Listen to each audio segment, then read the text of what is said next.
Last part is the overview for the course. Again, this course is entitled Introduction to Networks, and in here we'll cover network fundamentals. It is expected that you are to be exposed with the different networking concepts and technologies. The one that I just discussed a while ago with the netaka.com, it is accessible not only on laptop but also on desktop, smartphone, tablets, and other mobile devices. Um, um, uh, you know what? Like nowadays, we have an online setup, so we are experiencing a different ways of a learning environment. So I suggest we have to be creative and innovative in terms of the ways we learn. So like with in relation to this course, um, you check on Facebook page. There are some a page in Facebook that is related to Cisco. At least in there, you will be able to be updated with the different technology. Um, so the netaka.com, as I discussed a while ago, aside from the online course material, you'll be able to also access interactive media as you go along with the online reading module. There's also a packet tracer activities. Um, Again, VL Lab will have this next term as we move into a blended learning setup. And as I've discussed a while ago, there are chapter quiz and top chapter exams, final exam, and skills exam that you can take. Uh, these are Cisco generated in the netaka.com. Uh, that's the NetSpace. Cisco's calling the netaka.com website as a NetSpace learning environment. There's also video, okay, this created by Cisco as you go along with the online reading module. My methodology, as I've discussed in the CCNA overview, the first video, eh, there will be video clips like this one that I created. Again, we have to optimize resources that Cisco has or in the resources that I'm creating. Uh, I will create for this online setup, and that is there will be reflection learning activity. Make sure you engage on our live sessions. Make sure you do all the other learning activities, the workbook that I will send to you, the packet tracer activity, and of course, please be serious when you are to take the chapter quiz and chapter exam. What I mean by serious is you read the questions. Do not just you know what I know what students are doing. Sometimes we are so lazy. What we just do is we just control F, find for the answers in the net. Okay, that's not an effective way for us to learn. So we have to take out these exams seriously.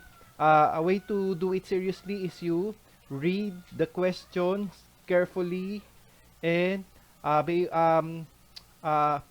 know why are these the answers to that questions.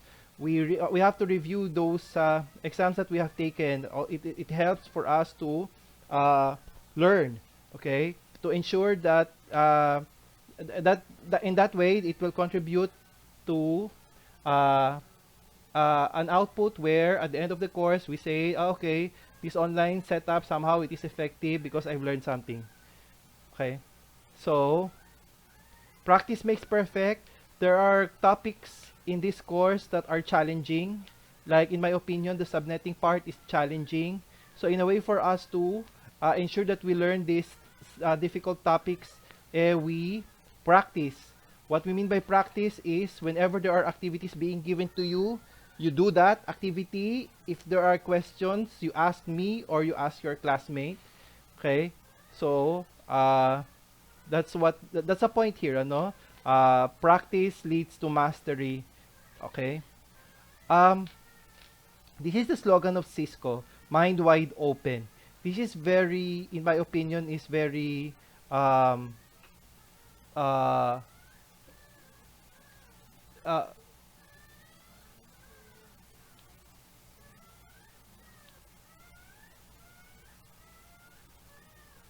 in my opinion, this slogan of Cisco Mind Wide Open, this fits or proper to our situation nowadays. Okay, that this means that we have to commit ourselves to learn new skills. Okay, so there, be open-minded. We need to commit ourselves to learn new skills. Like this one, this is a new skill, and we have to be committed, accept the challenge to learn, especially in this online challenging online setup.